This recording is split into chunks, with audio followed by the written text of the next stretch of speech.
Hello everyone. Today I am here to explain a new and interesting chapter that is matter around us pure. जैसा कि आप जानते हैं कि previous year class 9th और 10th में 30% सिलेबस डिडक्ट हो गया था, यानी आपके मैथ हर सब्जेक्ट में कुछ ना कुछ चैप्टर्स कट आउट या टॉपिक्स कट आउट हो गए थे।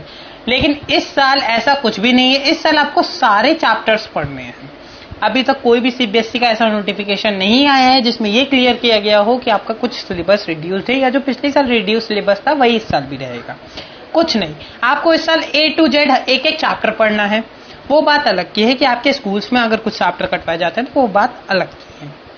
बट नाउ आपके लिए दो इंपॉर्टेंट नोटिफिकेशन। पहला नोटिफिकेशन कि अब आपको हैंड रिटन नोट्स मिलेंगे, वो भी एकदम फ्री।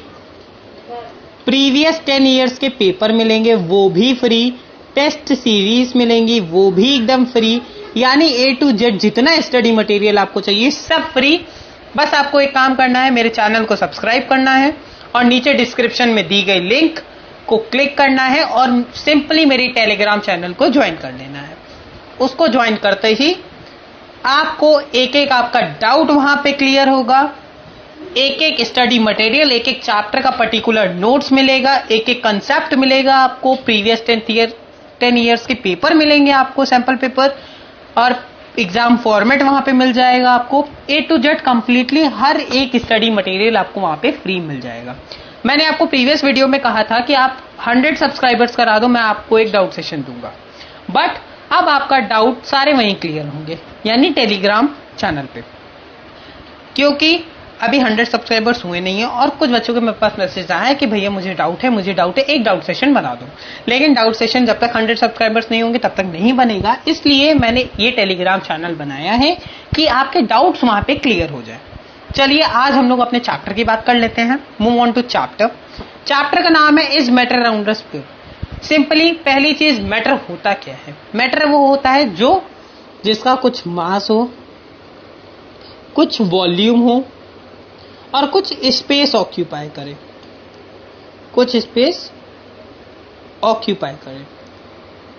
बट आप चलिए मैटर का एक एग्जांपल भी लेते थे जल्दी से। एक कार है जिसका मास भी है 10 kg, जिसका कुछ मास भी है,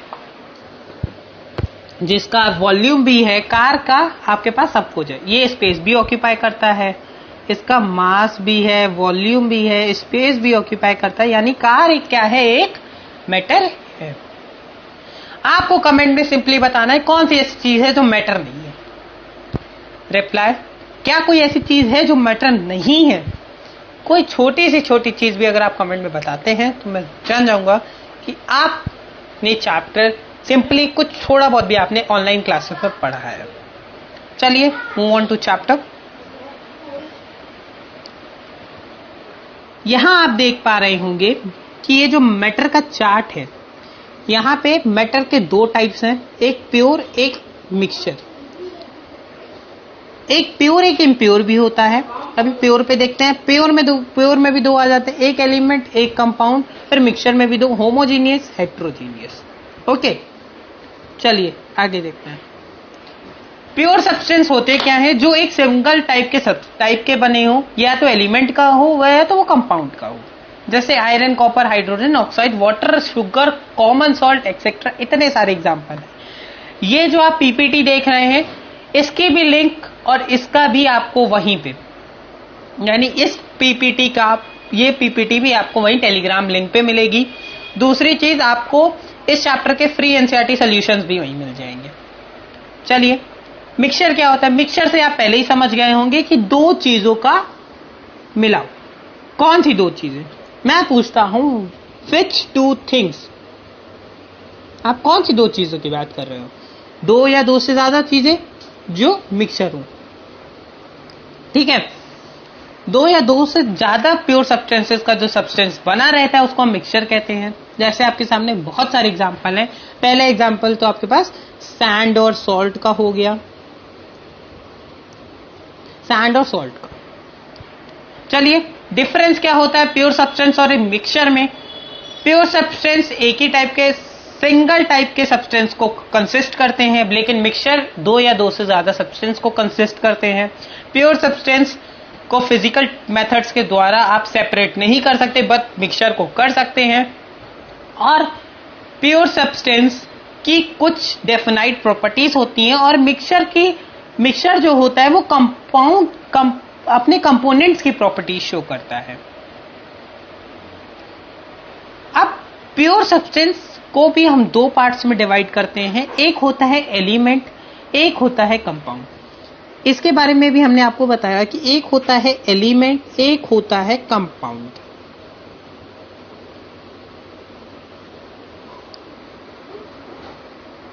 चलिए एलिमेंट क्या होता है जल्दी से देख लेते हैं। एलिमेंट वो होता है जो एक ही काइंड के एटम का बना हो, जैसे कि gold, silver, calcium, hydrogen. Element को हम छोटे छोटे पार्ट्स में नहीं तोड़ सकते केमिकल रिएक्शन की मदद से। चलिए मिक्सचर भी 2 टाइप के होते हैं, होमोजीनियस, हेट्रोजीनियस। होमोजीनियस वो होता है जिसको हम अपनी नेक्ड आई से देख सकते हैं, वो मिक्सचर जो पूरी तरह से डिसॉल्व हो चुका होता है। जैसे आप अगर सॉल्ट को, नमक और पानी को एक साथ मिला दीजिए तो वो पूरी तरह से घुल जाता है, बट उसी का अपोजिट होता है हेट्रोजीनियस। उसमें आप अगर सैंड और वाटर लीजिए तो वो घुलता नहीं है, वो साफ साफ हम लोगों को दिखता है कि हाँ ये सैंड है, ये वाटर है, बट ये अपोजिट होते हैं एक दूसरे के। अब ट्रू सोल्यूशन क्या होता है? ट्रू सोल्यूशन भी एक होमोजीनियस मिक्सचर होता है, वो भी 2 या 2 से अधिक सब्सटेंस का बना होता है। इस सोल्यूशन के पास सॉल्वेंट, सल्यूट होते हैं। इस कंपोनेंट के पास लार्ज अमाउंट में सॉल्वेंट होता है और लेसर अमाउंट में सल्यूट होता है। सॉल्यूशन इसमें क्या है? Salt in water, solution of sugar in water, iodine. Properties क्या होती है ट्रू सॉल्यूशन की? वो होमोजीनियस होता है, नेक्ड आई से देखा जा सकता है, इसको फिल्ट्रेशन की मेथड से सेपरेट नहीं किया जा सकता है। अब कोलाइडल सॉल्यूशन क्या होता है? कोलाइडल सॉल्यूशन एक होता है हेट्रोजीनियस मिक्सचर। हेट्रोजीनियस अभी आपने पढ़ा कि मतलब वो पूरी तरह से घुलता नहीं है। कोलाइडल सस्पेंशन वही होता है। अब आपको लगता है कि मिल्क एक होमोजीनियस सब्सटेंस है। बहुत बच्चों के मन में ये डाउट रहता है कि milk is a homogeneous substance, but I will surely से milk is not a homogeneous substance, it is a heterogeneous. वो दिखने में होमोजीनियस होता है लेकिन होता नहीं है। मिल्क भी काफी सारी चीजों का बना मिक्सचर होता है। कोलाइडल सॉल्यूशन हेट्रोजीनियस होता है, वो नेक्ड आई से नहीं देखा जा सकता, कैन नॉट बी सीन, नहीं देखा जा सकता है। इसके पार्टिकल्स बहुत ज्यादा छोटे होते हैं। अब सस्पेंशन क्या होता है? वो भी हेट्रोजीनियस होता है। हाँ, ये दिखने में कुछ नहीं लगता, ये होता ही हेट्रोजीनियस है। जैसे कि यही है, इसमें आप एग्जांपल ले सकते हैं सैंड और वाटर का। ये सैंड और वाटर का एग्जांपल है सस्पेंशन में। Suspension, solute particles can be separated by filter. Solute particles settle down and the solution is unstable. Solute particles, ये सस्पेंशन की कुछ प्रॉपर्टीज है, आप देख पा रहे होंगे यहाँ पे। इसका भी ये पिक्चर भी, स्क्रीनशॉट इसका भी आपको वहीं टेलीग्राम लिंक पे मिल जाएगा। आपको लग रहा होगा मैं बहुत शॉर्ट में बता रहा हूँ, क्योंकि इसलिए शॉर्ट में बताया जा रहा है कि मैं आपको सिर्फ एक समरी दे रहा हूँ इस चैप्टर की। अगर आपको एकदम डीप में पढ़ना हो तो आप कमेंट सेक्शन में मेंशन कर दीजिएगा, मैं आपको एकदम डीप नॉलेज दूंगा इस चैप्टर। बट कुछ बच्चों को लगता है शॉर्ट वीडियोस, पेपर टाइम में बच्चे लॉन्ग वीडियोस देख नहीं पाते हैं। शॉर्ट वीडियोस में उनका कंसेप्ट क्लियर हो जाता है, इसलिए मैं शॉर्ट वीडियोस बता रहा हूँ। डीप वीडियोस, एकदम डीप में आपको ये चैप्टर पढ़ना है, आप कमेंट बॉक्स में मैसेज करिए और दूसरे दिन ही आपको वो वीडियो मिल जाएगा। That's my promise to you. Concentration of a solution is an amount of solute present in a given amount of solvent or solution. Concentration of solution आप कैसे निकाल सकते हैं, उसके फॉर्मूले भी हैं, amount of solute upon amount of solvent। ठीक है, मास परसेंटेज, ये जो फॉर्मूला है ये भी आप या तो अगर आप कॉपी पेन लेके बैठे हैं इसको भी आप नोट कर लीजिए। इसके अभी या तो इस वीडियो में आगे चल के कुछ क्वेश्चंस कराऊंगा मैं क्वेश्चन के इस फॉर्मूले पे बेस्ड, या तो नेक्स्ट वीडियो पूरी इसके न्यूमेरिकल्स पे बनेगी। Okay, let's move on to separation techniques. ये बहुत इंपॉर्टेंट पार्ट था और यही इंपॉर्टेंट पार्ट आप बिलीव नहीं करोगे पिछले साल ये कट गया था। प्रीवियस ईयर ये 9th में रिड्यूस था 30% सिलेबस में, लेकिन इस साल आपको पढ़ना है और ये बहुत ही इंपॉर्टेंट पार्ट है, बहुत ही इंपॉर्टेंट पार्ट है। इससे काफी क्वेश्चंस आते हैं। इसमें आपको डायग्राम वगैरह एक एक चीज बहुत कायदे से देखनी है। अगर आप सोच रहे, अगर आप 9th में नए हो, बेसिकली 9th में नहीं होगे, आप इस साल नए आए होगे, आप 8 तक क्या करते थे? आप सिर्फ क्वेश्चन आंसर आपने पढ़ा और रट लिया, एग्जाम में लिख लिया। आप चैप्टर की थॉरो रीडिंग एकदम डीप नहीं करते थे।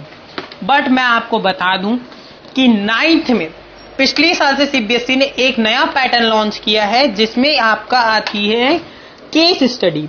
और वो case study, I am believing you that वो केस स्टडी, अगर आपने चैप्टर की थॉरो रीडिंग एकदम अच्छे से नहीं की है, चैप्टर नहीं पढ़ा है, तो आप वो उस केस स्टडी का एक भी क्वेश्चन सॉल्व नहीं कर पाओगे। आई एम चैलेंजिंग यू, आप बिना पढ़े केस स्टडी का क्वेश्चन नहीं सॉल्व कर पाओगे। क्योंकि केस स्टडी क्या होती है? एक पैराग्राफ आपको दे दिया जाता है। हाँ, केस स्टडी बेसिकली होती क्या है? आपको एक शॉर्ट पैराग्राफ दे दिया जाता है। जैसे आप एक्सट्रैक्ट बेस्ड क्वेश्चन जानते होगे, जो कि हिंदी इंग्लिश में आता है। हिंदी में आपको पैराग्राफ में क्वेश्चंस आते हैं। हाँ, 9th में एक्सट्रैक्ट बेस्ड भी आते हैं, 8 तक नहीं आते थे, लेकिन 9th से आते हैं ये। आप इस क्वेश्चंस में आप मान के चलिए साइंस, मैथ्स, एसएसटी में ये केस स्टडी बन जाती है। लेकिन एक्सट्रैक्ट में तो चलिए आपको नीचे दिए गए ऑप्शंस में आपको मिल जाता है, लेकिन केस स्टडी में ऐसा नहीं होता है। आपने अगर चैप्टर नहीं पढ़ा है, आप नहीं कर पाओगे केस स्टडी। आप बिलीव नहीं करोगे, पिछले ईयर कि केस स्टडी 9th में आई थी एंड 75 क्या 80-85% बच्चे केस स्टडी सॉल्व नहीं कर पाए थे। बहुत ही केस स्टडी में पुअर मार्क्स गए थे। केस स्टडी बहुत डिफिकल्ट होती है। मैं आपको डरा नहीं रहा हूं, मैं आपको बता रहा हूं कि आप अभी से ही अपने चैप्टर को बहुत कायदे से पढ़ना शुरू कर दीजिए, क्योंकि यही चीजें आप गलती करते हो कि आप सिर्फ क्वेश्चन आंसर नोट्स रट लिया और वही जाके एग्जाम में कर दिया। बट केस स्टडी आ गई है, कॉम्पिटेंसी बेस्ड क्वेश्चंस, ये सब चीजें अब आपको दिक्कत करेंगी। और केस स्टडी भी आती है ऑप्शन में, और ऑप्शन आप जानते हो, आपने एक किया तो फुल मार्क्स, नहीं तो आपका मार्क्स गया। चलिए अब हम लोग अपनी टेक्निक्स पढ़ते हैं। पेपर, एक दिन मैं पेपर फॉर्मेट भी आपको बताऊंगा। चलिए, पहली इवोपरेशन की है, फिर सेंट्रीफ्यूगेशन, फिर डिकेंटेशन, ये सेपरेटिंग फनल वाली टेक्निक है, सब्लिमेशन, सेंट्रीफ्यूगेशन, क्रोमेटोग्राफी और डिस्टिलेशन एंड टेक्निकल डिस्टिलेशन। चलिए हम लोग ये सब पढ़ते हैं। इवोपरेशन आप सभी जानते हैं कि गैस पे रख दिया किसी भी चीज को और वो भाप बन के उड़ जाता है, उसी को हम इवोपरेशन कहते हैं। इंक और डाई का सेपरेटली यहाँ पे आपको दिखा है। आप इवोपरेशन की टेक्निक को जानते हो। आई होप कि आपको इवोपरेशन पता है। अगर आपको ये तक नहीं पता है तो आई डिडंट थिंक कि आपने 8 तक पता नहीं क्या पढ़ा है। और मुझे पूरी उम्मीद है कि आपने ये सब चीजें 8th में 8 तक ये सब चीजें पढ़ी होंगी। अच्छा, मैंने आपको कहा था कि आपके लिए 2 इंपॉर्टेंट नोटिफिकेशन, मैंने आपको एक टेलीग्राम वाला तो बता दिया। दूसरी कि अब अगर आपका कोई भी छोटा भाई बहन है तो आप उसको जाके बोल दीजिए कि आप क्लासेस 1 से लेके क्लासेस 8 तक भी एक चैनल मैंने क्रिएट कर दिया है। उस चैनल की लिंक डिस्क्रिप्शन में है। आप सिंपली उस चैनल पे फर्स्ट से लेके क्लास 8 तक की वीडियोस आपको उस चैनल पे मिल जाएंगी, एक एक सब्जेक्ट की, एक एक चैप्टर की, सीबीएसई की। उसके लिए भी कोई दिक्कत नहीं है, उसके लिए भी मैं एक टेलीग्राम चैनल बना दूंगा आगे चल के, अभी लेकिन उसकी नीड नहीं है। उसका भी, वहां भी आपको सब कुछ फ्री मिलेगा। ठीक है, अब हम लोग चलते हैं अपने सेकेंड मेथड, सेंट्रीफ्यूगेशन। ये जो टेक्निक होती है, जैसे कि आप बेसिकली देख पा रहे होंगे, ये जो छोटे छोटे और लाइटर पार्टिकल होते हैं उसको सेंट्रीफ्यूगिंग मशीन के जरिए वो किया जाता है, तोड़ा जाता है, सेपरेट किया जाता है। If we will take some milk in a centrifuging machine and spin it rapidly, the cream separates from the milk because cream is less than milk. अब हमको नहीं लगता कि आपको यहाँ पे डेंसिटी वगैरह बताने की कोई भी जरूरत होगी। यहाँ पे आप सिंपली समझ सकते हो कि मिल्क को अगर हम सेंट्रीफ्यूज मशीन में करें तो वहां से क्रीम अलग हो जाएगी, क्योंकि मिल्क का जो वॉल्यूम रहता है वो बहुत ही डेंस रहता है। डीकेंट सेपरेटिंग फनल वाली टेक्निक, ये liquid into different layer depending on their densities, यानी जो कम डेंसिटी की रहेगी वो सबसे नीचे, ज्यादा डेंसिटी सबसे ऊपर। जैसे यहाँ पे आप इमेज में देख पा रहे होंगे, आपको लग रहा होगा मैं सिर्फ पढ़ रहा हूँ बता रहा हूँ, बट मैं ही आपको सिर्फ अभी ऊपर से चैप्टर बता रहा हूँ। मैं आपको कह रहा हूँ अगर आपको डीप नॉलेज चाहिए तो आप सिंपली कमेंट बॉक्स में कमेंट करो, या मेरे इंस्टा अकाउंट पे जाके कमेंट करो, या टेलीग्राम चैनल पे जाके कमेंट करो, आपको दूसरे दिन वीडियो मिल जाएगा। It's my promise to you. Sublimation भी आप जानते ही होंगे कि separate a mixture of sublimate components from non sublimate components, आप देख ही रहे होंगे। सब्लिमेशन वगैरह भी आपने 8 तक पढ़ा है। क्रोमेटोग्राफी, ये जो होते हैं इसमें से coloured components from a liquid by using a filter paper, इसमें फिल्टर पेपर का यूज होता है और इसमें से कलर्ड कंपोनेंट्स को अलग किया जाता है। बेसिकली आप इन सब की डेफिनेशन याद कर सकते हो, लेकिन इसके एक्सपेरिमेंट्स भी मैं कराऊंगा कुछ दिनों के बाद।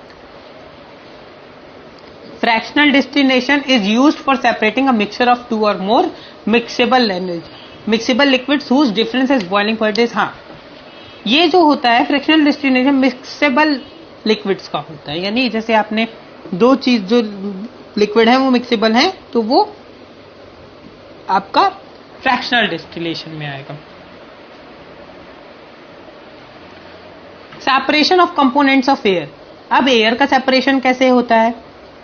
The component of air can be separated by fractional distillation, से आप इसको भी सेपरेट कर सकते हो। Crystallisation is a process of obtaining a pure solid in the form of crystals from its salts.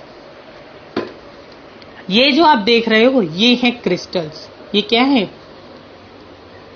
Crystals है। इसी के फॉर्म में ये जो टेक्निक होती है, आप किसी की प्योर सॉलिड को एक क्रिस्टल के फॉर्म में, एक सॉल्यूशन के फॉर्म में ला सकते हो। आप आज के वीडियो में मैं इतना ही बताऊंगा आपको, ठीक है। मैंने आपको पहले भी बताया है कि अगर आपको इस चैप्टर की डिटेल्ड समरी चाहिए, आप सिंपली कमेंट बॉक्स में, इंस्टाग्राम अकाउंट पे या टेलीग्राम चैनल पे जाके कमेंट करो। I will provide you, I am promising you, I will provide you.